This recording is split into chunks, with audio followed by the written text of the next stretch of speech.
Welcome back to Still Becoming. I'm Favor, and today's episode might feel a little personal because we're talking about something that doesn't always get named out loud. Silence. We often hear silence is powerful, and it is. Silence can be scared, it can be a sanctuary, it can be peace. But what happens when silence becomes your way of disappearing? What happens when silence becomes a place you bury your voice, your truths, your needs? Okay. I used to think being silent made me strong, that if I didn't speak up, I wouldn't stir the waters, that if I held my pain in, maybe it would disappear. But all it did was disconnect me from myself. I was quiet in rooms where I wanted to scream. I smiled when I should have spoken. I agreed when I wanted to leave. And that's when I realized silence isn't always peaceful. Sometimes it's self-abandonment dressed in calm.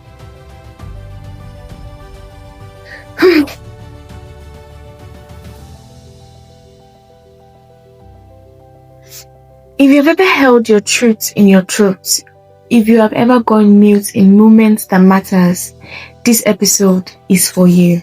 We're going to talk about why we learn to be silent, how silence protects us but also cages us, and how gently to start reclaiming your voice. You don't have to shout, you don't have to argue, you don't even have to be loud, but you do deserve to be heard.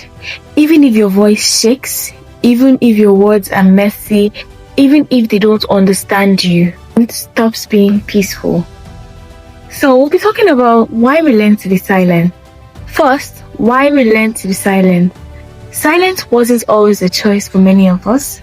It was a survival strategy. We learned to be silent because we feared rejection. We are taught that emotions were too much, truths were dismissed or punished. Our culture, religion, or gender roles rewarded our obedience more than our authenticity.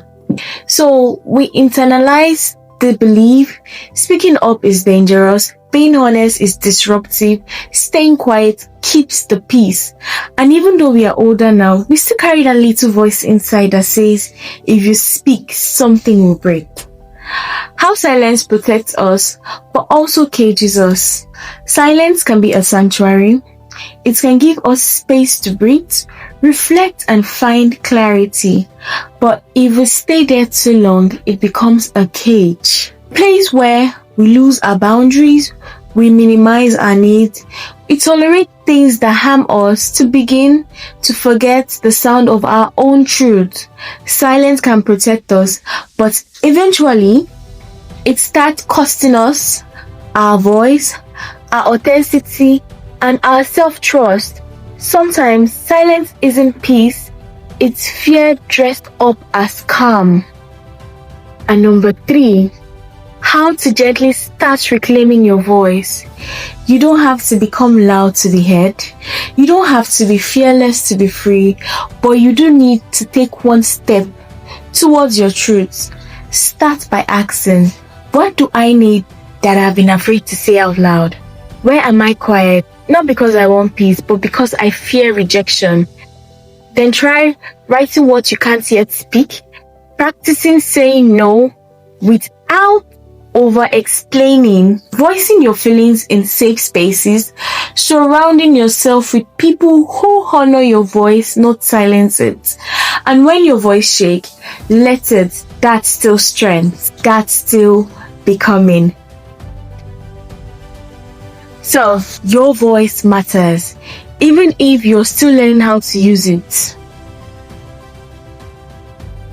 Here's your journal prompt for this week. Where have I stayed silent, not because I had peace, but because I was afraid of being seen? Thank you for holding space with me. If this episode spoke to you, share it with someone who is still learning to speak their truth. Until next time, be kind to your voice, be kind to your story. You're still becoming. Stay connected to us on all our social media pages, Instagram, TikTok, Facebook, and YouTube, as we share reflections, stories, and truths about who we dream to be and how we are learning to become. Until next time, stay becoming. Bye.